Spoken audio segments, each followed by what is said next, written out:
loving myself and just being is enough. And when you truly get to that place of understanding, it's like, yeah, I get to rest. I don't have to constantly just be out there in this place of doing. And I think, rest is also multidimensional. Typically, when we think about rest, we think about physical rest. Like, I get my 8 hours, most of us don't, but, I get however many hours of sleep per night. And that is just the tip of the iceberg in terms of the sacred rest that we need. We need mental rest. We need emotional rest. We need spiritual rest. I'm your host, Brandi Fleck, and this is Human Amplified. This is a show about our existence, our place in the world, what it all means, and ways to make it better. From big picture ideas that blow your mind to practical life advice, we explore it all.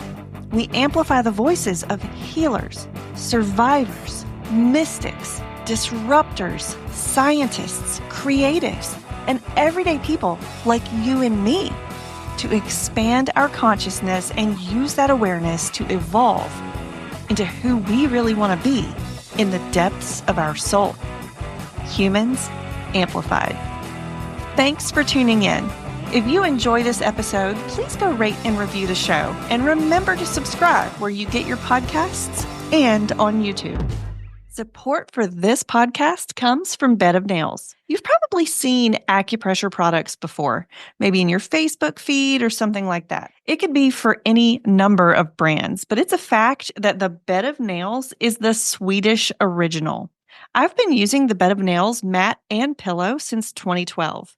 I personally remember when no other products were widely available and when I was scared to even try it. When you lay on it at first, it can get a little uncomfortable, but that's short-lived. After a few minutes, your back gets warm, starts pulsing, and then starts to relax. You quickly get used to distributing your weight on the Bed of Nails, and it's nothing but a welcomed reprieve from a stressful day. Over the years, it's helped me increase circulation, relax, and reduce pain in my back and neck. I also use my Bed of Nails every single time I meditate, and I love it. If you feel like you would like to do the same, you can shop my Bed of Nails affiliate link to get yours. I have put that link in the show notes of the episode, or if you're watching on YouTube, you can find it in the description of this video. And there is also a discount code there for you where you can get 15% off at checkout. So be sure to go get it. For the links mentioned throughout this episode, check the description box on YouTube or the show notes at humanamplified.com/episodes/134. What does being human mean to you? So I love that you lead with this question. And when I realized that that was a part of your flow, it's a question that honestly gave me pause. It's so big, but I was happy to reflect on it. And I think for me, I came up with like 3 different angles, and I'll be quick. But I think the first thing that came up is that to be human means to find that sense of connection, first with ourselves, our true selves, with others, and then with what I define as that something greater. And that something greater is called by so many names, whether it's the universe, God, whatever is comfortable for you, but for that something greater. So there's that level of connection. And I think that sits at the foundation of my response to that question. The next part of it is understanding that the human experience it is about tapping into the experience, that full range of emotions that comes along with being human, from joy to pain, from fear to hope, courage, all of the things, and shame and grief, all of the things, right? And learning how to experience those things without resistance, and sometimes all at once, right? I love just a super quick story. One of my favorite artists is John Batiste, and he talks about this moment when he was nominated for Album of the Year at the Grammys, and that night his wife Suleika was in the hospital battling cancer, and they had to make a decision about holding that moment of joy in him receiving this huge honor and the grief that they were experiencing with her at the same time. And so that is just so symbolic to me of that human experience. And then I would say that the final thing is understanding that to be human means that we are these limitless souls that are in these finite bodies. And with all of what I just described, it's about learning how to navigate that with Mm. grace. Sorry to be so long-winded out the box, but yeah, I was excited to dive into that and just give that question some thought. Yeah, no, that's beautiful. Thank you so much for sharing that. Everyone, today I am so excited to welcome Monica Moody to the show. She is a guide and mentor for those seeking to reclaim their authentic power, live purposefully, and move through life with greater ease and grace. As a certified life purpose and career coach, trauma informed coach, spiritual teacher, and leadership development consultant, she helps individuals navigate change, cultivate resilience, and embrace healing as a transformative path. Monica's own healing journey, marked by a profound reckoning with surrender, vulnerability, and the sacred power of rest, deepened her understanding of grace as an essential force for self-liberation. She shares practical spiritual wisdom that integrates nervous system regulation, breathwork, and mindfulness with deep self-inquiry and soul work. Through her writing, teaching, and facilitation, Monica empowers others to embody the soul qualities of self-awareness, authenticity, responsibility, compassion, resilience, humility, and grace, all of which I think we're going to be talking about here today. She believes that true personal mastery comes not from striving, but from allowing ourselves to be fully seen, fully supported, and fully present to the wisdom unfolding within. And she's coming to us today from Atlanta, Georgia. Monica, welcome to the show. I am so excited to get to have this conversation with you today. Thank you so much, Brandy. I too am excited to sit with you. I've been looking forward to this for a few weeks now. And so, yeah, glad to be with you. Thanks for the invitation. Yeah, for sure. Well, before we dive in, what else do you want our listeners to know about you? Yeah, I think, it was interesting hearing the bio. It's always interesting hearing the bio, right? It's like, okay, who is that? Is that really me? And I think it is. But what I would say is I consider myself a guide for sure in terms of how I feel, what I feel like I've been called to the planet to do. But it's almost like the longer I live, the more humble I become in that role. And so I feel like I've been using that term for a few years, but I hold it differently now, primarily as a result of the journey that I've been on for the last year. And so really looking forward to unpacking that. But yeah, I am a humble guy. I will maybe I'll leave it at that. That's sort of the framework that I'd like to talk from. Gotcha. And guys, once you get to know Monica and you hear what she has to say, I think you'll recognize that in her as well. And so you mentioned that you've been on a journey the last year. And so we've known each other since we were in the trauma informed coaching program together in 2022, I believe it was. Yeah, that sounds about right. And yeah, so I've sort of been following you and watching your work, which I just love. And you have a really impressive background, not only in coaching and career coaching, but you were sort of shifting into a spiritual role, I think. And you had something big you were launching. And then all of a sudden, a different path sort of rolled out before you. What happened? Yeah, so I have been in this space of personal development, professional development, spiritual development for a couple of decades now. And so I do work full time as a leadership development consultant for an organization here in the Atlanta area. And I also maintain my own practice where I do coaching, training, all of the things. And one of my passions is, and I feel like it's taken me a while to learn how to blend that spiritual development component into pretty much everything that I do. And so I feel like I had gotten to a good place. And one of my passions was working specifically with women and Black women, to be even more specific. And I, so this is 2025. I got to get my timeline right. So around the middle of 2023, I had a huge download to create an online community for Black women. It was called the Healing Hive, a sacred space for awakening. And my daughter, who's also a wellness educator and lives in a similar world, she raised her hand to help me build out that community. So we spent months building it out. And I would say we worked on it for about 6 or 7 months. And it was probably, Brandy, honestly, it was one of the most beautiful things that I feel that I've ever created through divine guidance, right? And so we launched with our founding members on February 4th of last year of 2024. And the plan, so it was about 40 women. They came into the space. They were going to be our ambassadors. They loved it. It was beautiful. And we were planning to do a full launch in March of that same year. And midway to that point, on February 16th, I got a cancer diagnosis. So I was diagnosed with multiple myeloma, for which there is technically no cure. And everything changed. Everything changed. And so the journey from that point is filled with so much stuff. It's like, I don't even know how to approach it, but yeah, I would just kind of love to unpack it with you. Sure. So you say everything changed. Was your project put on hold? It was. And so the message to our founding members was, this is what's happening.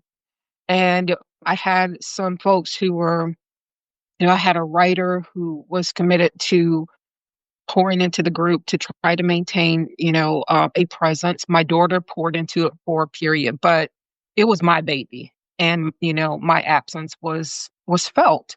And so the message was at a point that we're just going to have to put this on pause, but we're coming back. So it's like, stay tuned. And in my mind, I saw that, I was committed. It's like I had a few phases of treatment to go through. But I figured that by the end of the year, last year, I saw myself coming back and moving forward with the healing high, but that never happened. And it was such an interesting process to go through because as I said, I knew that it was a divine download to create the community. Mm. And after I had gone through certain phases of the treatment, and I'm sitting with myself, sort of contemplating what is going to happen with this amazing thing that has been created. I felt like I got equal clarity that it was time to just shut it down, that it was not meant to go any further than where it had. In some sense, so indicative of the ways of the universe. It's like we can be on this path. It's like we have a clear direction. It's like, yes, I'm going to this island.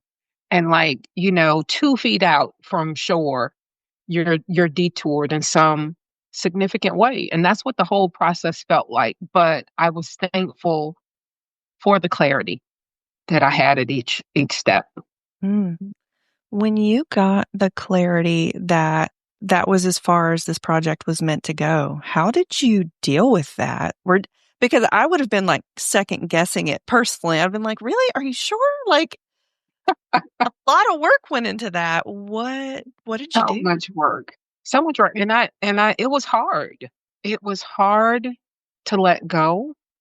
And at the same time, because of messaging, because of experiences that I was having, I was clear that I could not hang on to it. So much of this has been about honoring what is, Mm. and on the heels of the treatment, and to be a little bit more specific, I went through about maybe 4 months of treatment where I was doing 3 different chemotherapy drugs. And that part of the treatment was called induction. That nearly took me out. By the time I got to the final part of that treatment, on my last appointment to get the treatments, I remember my goal was to get to the infusion center without having to be in a wheelchair. And I celebrated the fact that I was able to walk in. That's how physically diminished I was. And then on the heels of that, I had to move right into a stem cell transplant. which is its whole, it's a journey. And so both of those things happened. And in my mind, after the stem cell transplant, again, I thought I was going to return to the healing hive. But by the time I got to that point, I was no longer even the same Monica Moody who had built the healing hive. Right. And so I just had to honor the new me. And that included my physicality, it included my mindset, my thoughts about my contributions, and this new reality that had forced me to put myself first. And so I was clear coming into this year that this year was all about rest for me in Mm. so many different ways. And if I had stayed with the healing hive, I knew the commitment that that would take in terms of what I would have to give. And I did not have that. I could have forced it and stayed in old patterns, but I knew that if I wanted to continue on my healing journey, that was no longer my MO. I couldn't do it that way. And so because of all those things, like I said, I had the clarity that, yeah, it served a purpose. And I think in some ways I'm still reflecting on, I have some clues, but I think it'll continue to unfold because these things, they come into our lives for a specific purpose. And we can have like tunnel vision thinking it's for one purpose or one thing, but it can be for 20 different, totally unrelated reasons that we were meant to step into something. So yeah, so lots of clarity, and it was hard, but it was necessary. Mm. And the clarity gave me peace around it. So yeah. Good. Okay. I think it's really interesting that you've acknowledged that you are a completely different person now than you were before this sort of change in your path. And you mentioned everything's different, including your mindset. What is different now about your mindset than before you got the diagnosis? I think the biggest thing is, so healing takes place in the physical, and I feel like the physical sort of follows the spiritual and emotional healing. Like that has to happen first, and then the body sort of follows. But one of the biggest revelations that I had, let me put it in perspective. When I got the diagnosis, the sad reality, Brandy, is that there was a part of me, because I was so exhausted from work, from life, from all of the things. There was a part of me that said, well, at least now I get to rest. It's like the illness gave me an excuse to slow down. And that was so, it was, the thought just literally landed on me. And I was like, wow. And so as I went through the healing journey, as I'm going through the healing journey, there was a realization that I was pushing through life. I was stuck in a whole lot of doing to prove my worthiness. The way that I was moving at work, I love my job. And that's the tricky part. When it's something that you're passionate about and you enjoy, you can miss it sometimes when you're losing yourself in it. And so pushing through just on so many different fronts, I was exhausted. And I realized that the pattern was I was doing to show myself worthy, to show myself competent, to show myself whatever. And so the biggest mindset shift for me has been reaching this point where I understand that loving myself and just being is enough. It's enough. That's huge. It's enough. And so yeah, that's the biggest mindset shift. Okay. And I'm still leaning into that and learning what that looks like. And I find myself at times tipping over into old patterns. And it's like, nope, I have to course correct.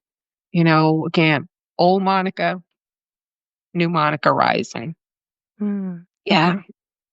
Yeah, well, maybe we can dig into that a little more because I feel like a lot of people have a hard time slowing down. I know my clients have a hard time, especially. It's very similar. A lot of people's worth is tied to their productivity, their ability to make things happen.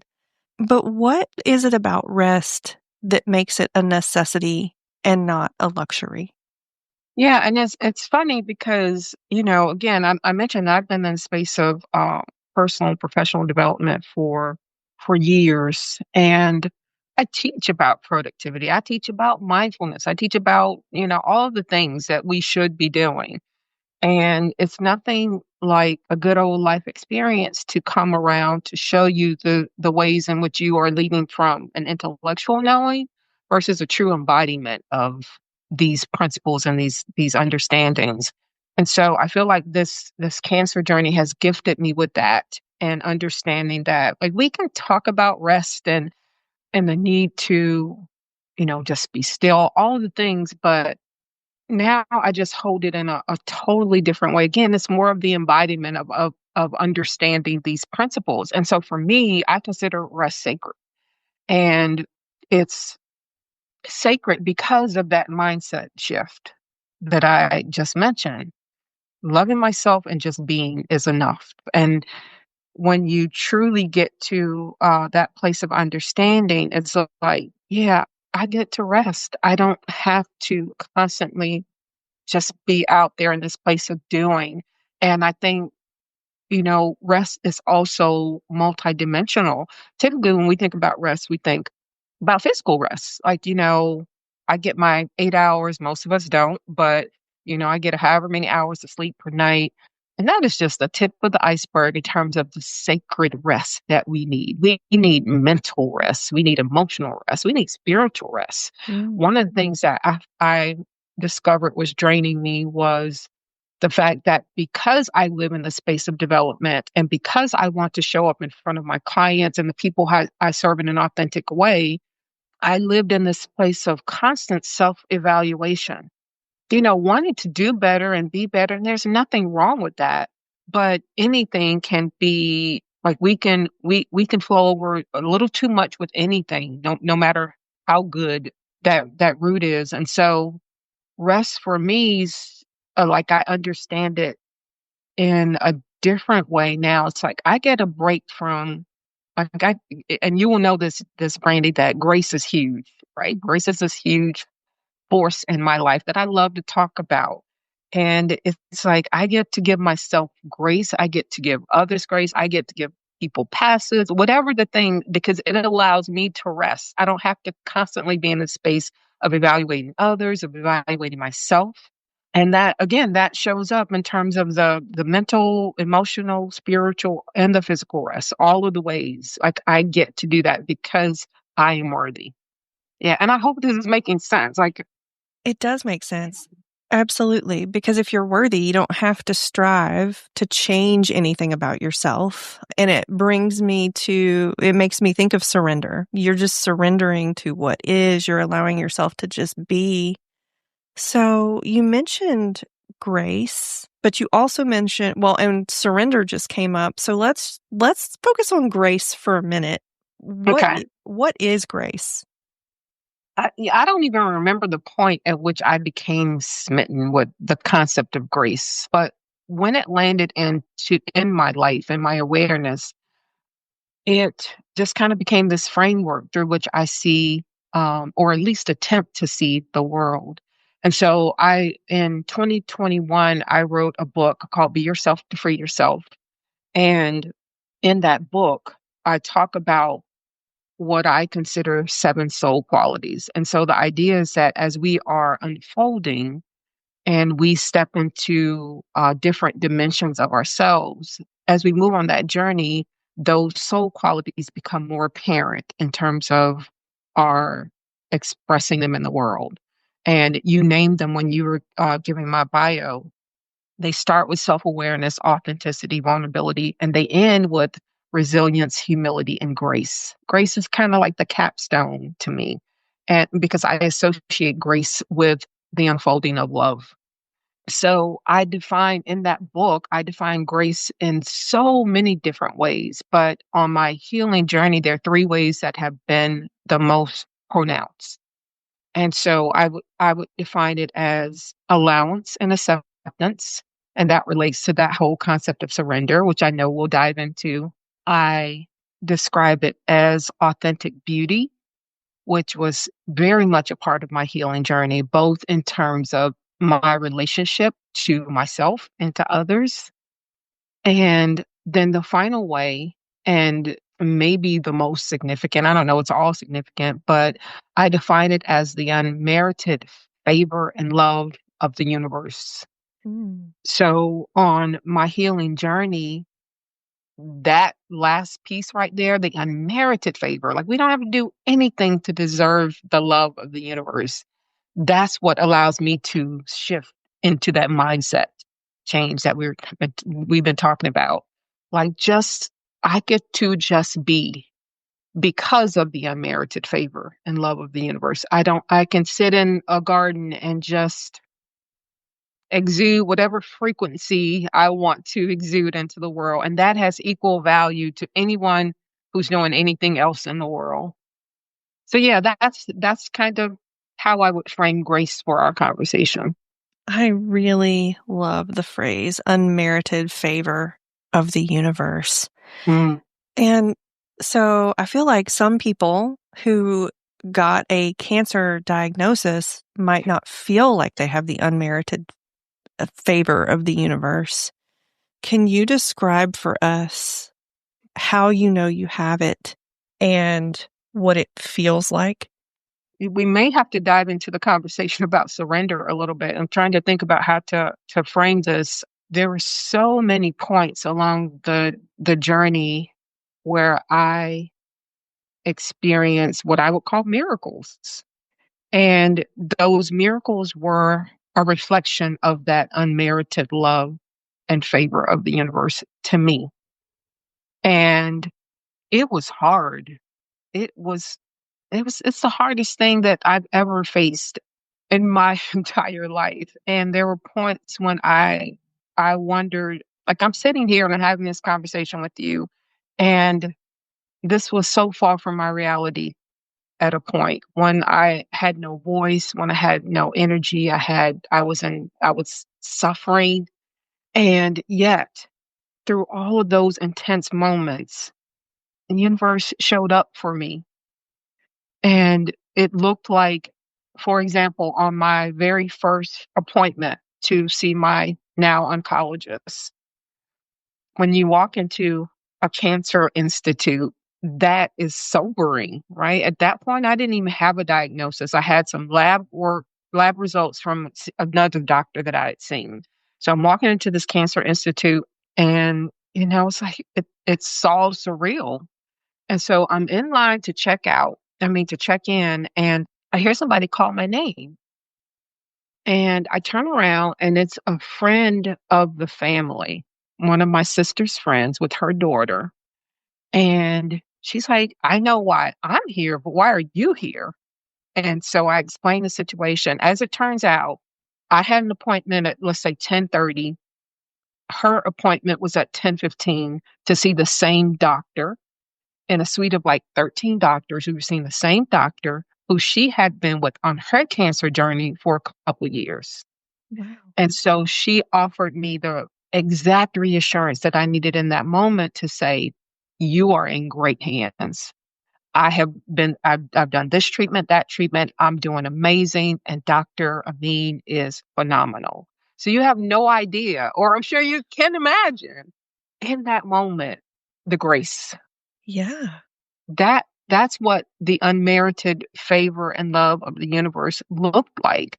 Like in those moments when we have nothing else to offer, that something shows up. And that is just a small example of the many miracles that I saw along the way, where I saw God's hand at work through others to remind me that I see you and you are loved. Mm. Yeah. I got like full body chills the entire time you were talking. That's an Yeah. amazing example Yeah. and experience. Like, oh my gosh.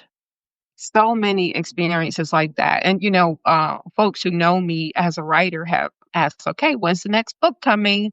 And, I can honestly say it hasn't dropped yet, but I believe that when it does, like I look forward to the opportunity of sharing those stories, right? Another quick one, Brandy, that just popped in my mind. When I when I first got diagnosed, or right before, I had decided I wanted to do an ayahuasca retreat. Hmm. And once I got the diagnosis, an energy healer who I work with, she suggested that it might not be the best path for me. And so, I'm a student. And so I'm like, okay, I will press pause on that. But I knew once I got the diagnosis that I had to do something. Right. And so I ended up doing a personal healing retreat in Sedona. But let me tell you about the ayahuasca retreat. When I called the folks to say, I'm not going to move forward because of X, Y, and Z, they were so gracious. We understand. The person who coordinated, she said, well, and they knew nothing about my journey. But the person who coordinated said, well, I understand you're not going to come, but why don't you still meet with our shaman, just to have a conversation with her? Didn't know who the shaman was, didn't know her name or anything. So I'm like, fine, I have nothing to lose. And so I ended up on the phone with this amazing woman, only to find out that she was a former holistic nurse for oncology. Yes. Wow. And so she gave me this protocol because I was torn as far as my treatment as to whether or not I wanted to do conventional or holistic. I ultimately ended up doing both, but she was a key player in that because she told me about these treatments that I could do holistically that would support me while I was going through the conventional treatments. And so again, miraculous. Everything just aligned. Yeah, and the protocol that she gave me, it sustained me through my treatment. I don't know if I would have made it through my treatment had it not been for that supplemental work that she had me doing. Wow. Okay. So, yeah, unmerited favor. Okay. So the protocol she had you doing was with supplements. Was there anything else that? So there were actually no supplements per se. What she gave me two recipes. One was for a smoothie Mm. that had everything from like dandelion to I don't know. I can't remember all the things. I had a nutrition team that took care of these things for me. There was a smoothie, and then there was a tea that was all of these incredible things from the earth that they would blend and brew for me. And so I did the tea and the smoothie throughout the treatment. And one of the most significant things was she introduced me to this team of doctors who did high dose vitamin C therapy for me. And anyone who's interested can do their own research. I was blessed in that my oncologist, I actually have two oncologists, but one of them who led the plan, she approved of the high dose vitamin C. And that gave me peace, right? That, to think that but in some cases, doctors don't approve, but it was just helpful for me to have her blessing on that. But doing those high dose vitamin C treatments, I did them weekly. I would go in so depleted, could barely walk. And then I would leave those appointments with a new level of energy, like, okay, I can make it to next week kind of thing. So that in particular, it sustained me and it gave me that extra that I needed to get through the treatment. Awesome. Okay. Yeah. Monica, are you recovered? That's an interesting question because I think sometimes we look at lots of things and healing is one of them as if there is an end goal. And I don't know that ever comes. So I am recovered in the sense that I'm officially in remission and I'm grateful for that. Yes, I am in remission. And so my treatment looks like so there was the first phase, which I mentioned, there was the stem cell transplant, and now I'm in what's called maintenance. And so I'm on a low dose chemotherapy drug and will be for some indefinite period. I've learned to just flow with it. But I am officially in remission, but I also understand that the healing journey is forever. And I'm okay with that, whatever that looks like, because, like I said, to me, it's not just healing the physical, it's all of the things, the emotional, the mental, the spiritual. And so I see myself as in progress always. Yeah, that makes a lot of sense. Yeah. What are some other of the healing modalities that you relied on through this process? So it was really interesting, Brandy, when the diagnosis first came in. I'm seeing like all of these doctors and trying to understand the treatment plan and all that would be required and that would come with that. And so I had appointments like I want to say 3 days a week, and it was a lot. At the same time, I had had a conversation with a chiropractor because I'm trying to get my healing team together, right? And so I met with this chiropractor, and he flat out told me, he was like, okay, your doctors, they're going to do this for you, but I'm going to help you save your nervous system. And I heard him. And even based on the work that we've done, as trauma informed coaches, we know the importance of that. But I had no space for it. I had no space. And the irony is, so I didn't pursue working with him. But the irony is, because of that, I had to learn to save my own nervous system. And when you're in treatment, when there's this taxing processes on the body, like it nearly took me out. And so we're talking about, I want to give like a visual so that folks can understand like the ways that it presented. But I knew that my nervous system was shutting down because I mean my body was it was in fight or flight, right? And there were some certain symptoms that I experienced, like at one point there was loss of hearing, there were vision issues. My heart rate had gotten up to like 105 at rest. At one point I had to have a catheter placed in my chest, a central line is what they call it, so that I could get the medications and everything easily. And so it's a hole in my chest and there's a line that runs straight to my heart. And so when I got that in, for example, the body doesn't know that this is something there to help you. The body feels like it's being attacked. And so my nervous system was just constantly just being put upon. And it looked like I couldn't stand noises, like above a whisper at points. It looked like feeling jittery. Everything was just overwhelming. I remember at one point I wanted to just be with my family, and my niece was having a dinner at her house, and it was a small group of us, maybe let's say 10 to 12. That's small for my family. I have 10 older siblings. So just a group of 10, 12 is like, that's nothing. And so I remember going in and I was just so overwhelmed because I was overstimulated and they were trying to be mindful and trying to talk, but I was overstimulated. So I knew that I had to address my nervous system. And so thankfully, in those many miracle kind of ways that I already described, resources just started coming in. Of course, there's what I already knew, but I had to connect the dots. And so that some of those things that I did, the first thing is that breath work literally saved me. It saved me. I had 3 friends who are wellness experts in different ways, and all of them are meditation teachers or breathwork practitioners. So they agreed to meet with me a couple times a week to lead me in breathwork sessions, right? And teaching me strategies and breathwork practices that I could do on my own. It saved me in the middle of like moments when I was truly suffering, and you can't escape the suffering, the breath, the breath, the breath, right? So I can't overstate the power of just breath work. And then there was meditation. I use these digital tools that they're called relax tones. I think that's the name of it. And they're basically these digital speakers that replicate the sound of singing bowls.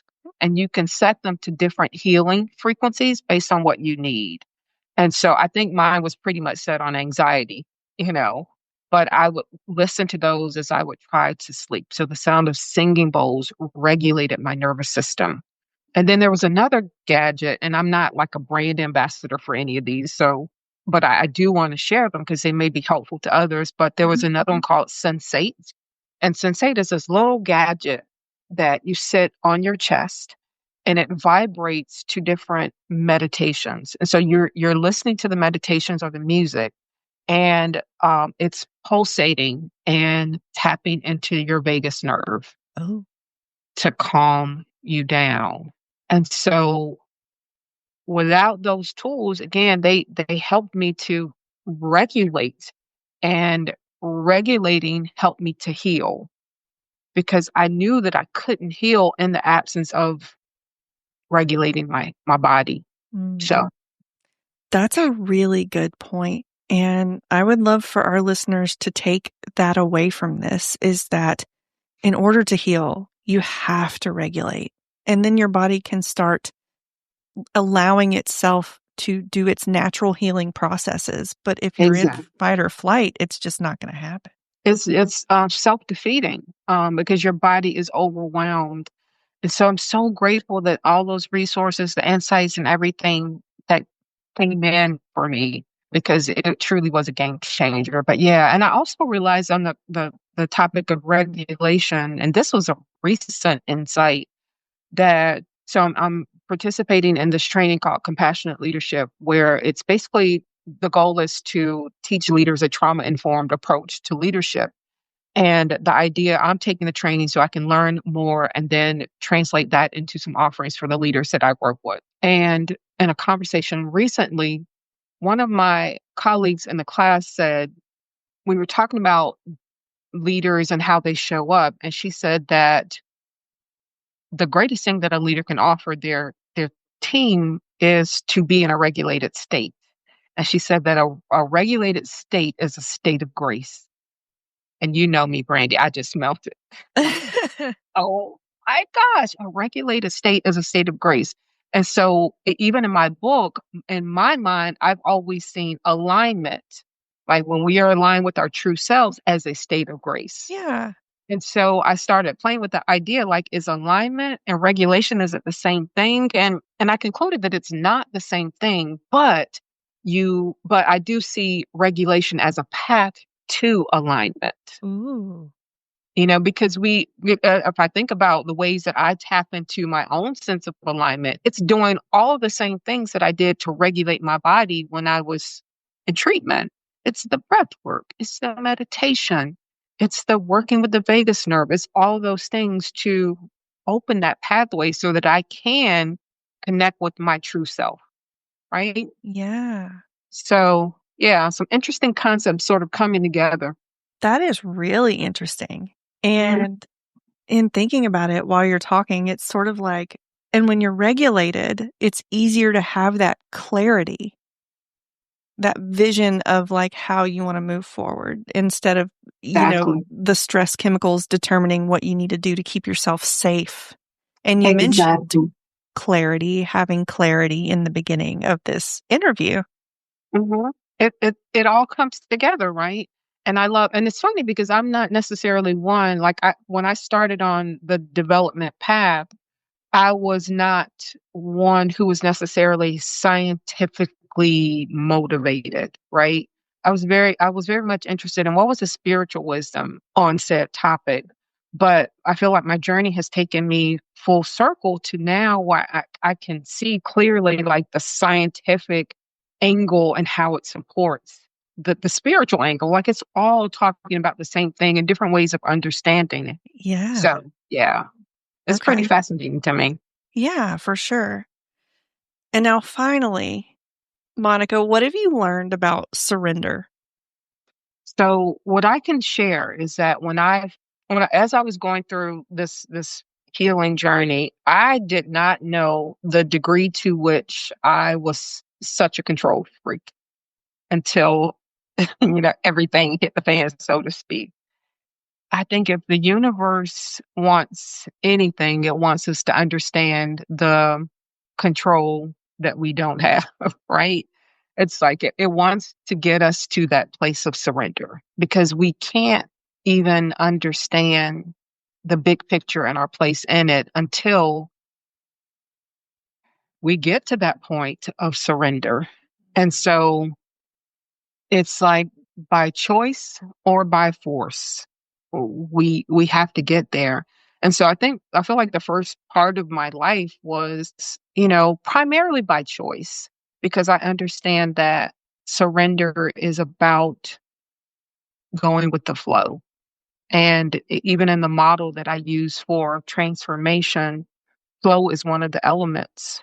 Just learning to just go with the direction of the universe and not to fight against.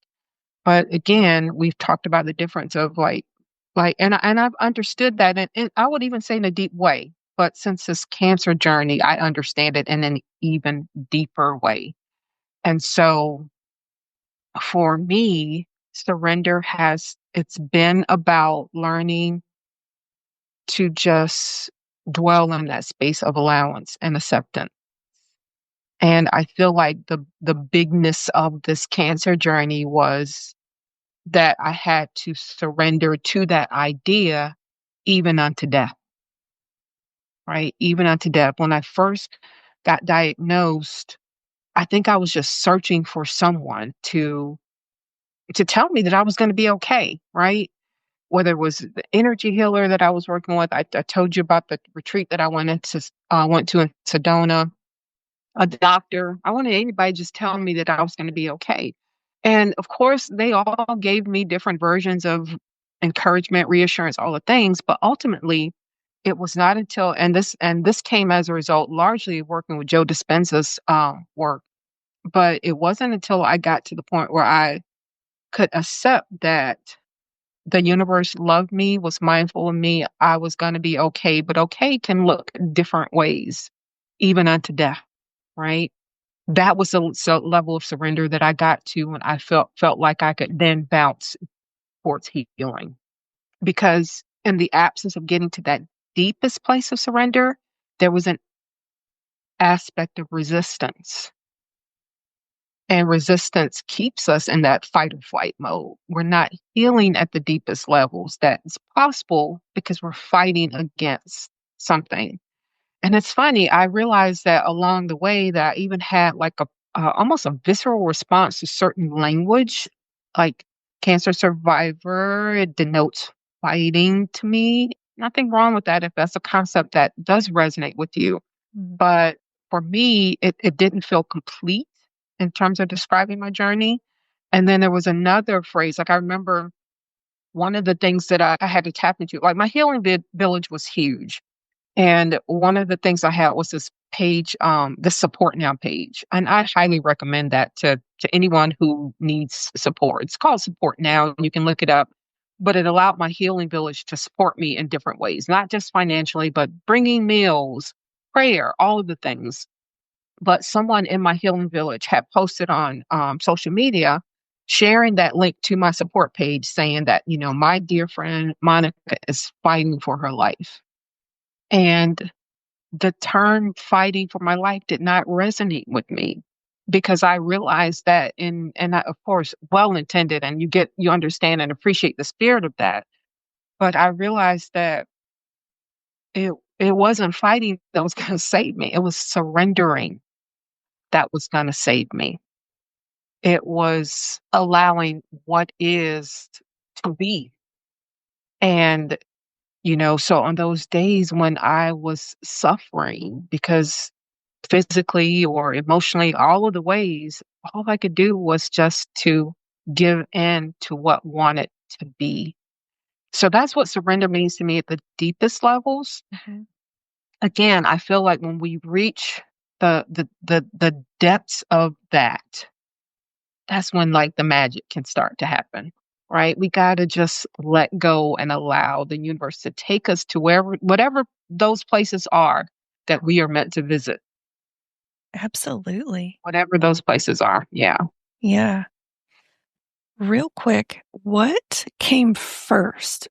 The nervous system regulation or the surrender? Or was it like a cycle, or how did that work together? I would, as I'm thinking back, I would probably say that they were just kind of dancing together in tandem. And ironically, I would say that, the regulation would allow me to surrender because when we are in that fight or flight, we're not clear. We can't hear. we can't see. And so when I would allow myself to, or maybe it's almost like we were talking about before, with regulation being that pathway towards alignment or to alignment, maybe regulation is a pathway to surrender. So I definitely see them as like dancing together. Yeah. Yeah, so that's a great question. I look forward to pondering that a bit more. Yeah, me too. Hmm. And I would like to invite our listeners and viewers to leave us a comment. If you've pondered on this, if you have experience with surrender versus nervous system regulation versus, oh, what was the other one? Alignment or Alignment. That's what it mhm. was. Yes. Yeah, let us know your experience. We would love to hear it. Hmm. And with that, Monica, I would love to ask you, is there anything that we haven't talked about today that you feel is important to share? So, the funny thing is I'm learning to trust my intuition and my guidance so much more. The first thing that jumped in my mind as you were getting that question out was Sedona.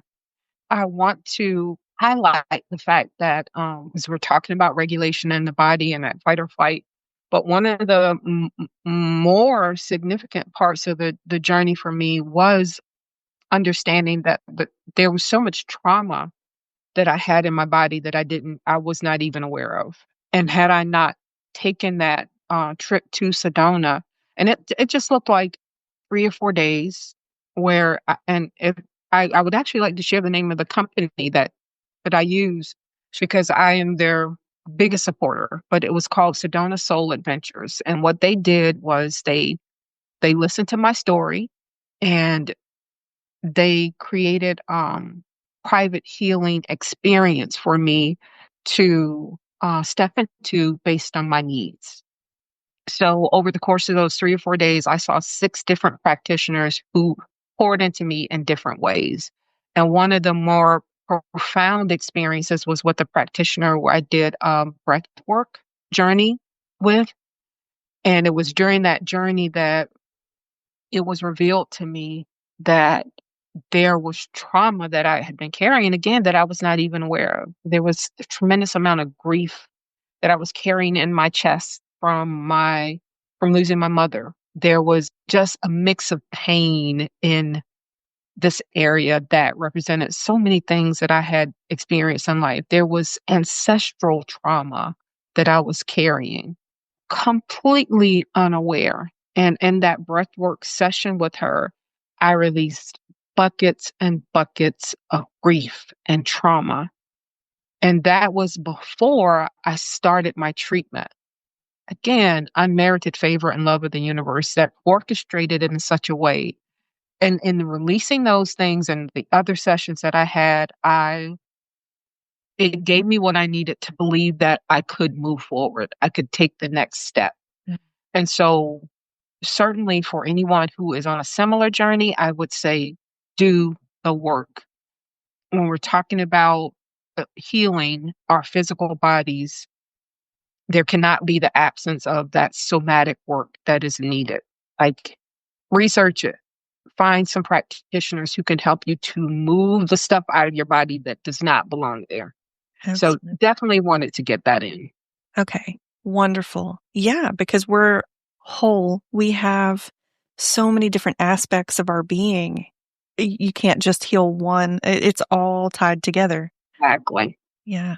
Exactly. We have to address the multidimensionality of who we are and heal at all levels. And that's why, going back to your other questions, like, yeah, it's a lifelong journey. And so let's just surrender to it and accept it for what it is. So, Yeah. yeah. Okay. Where can our listeners find you and your work?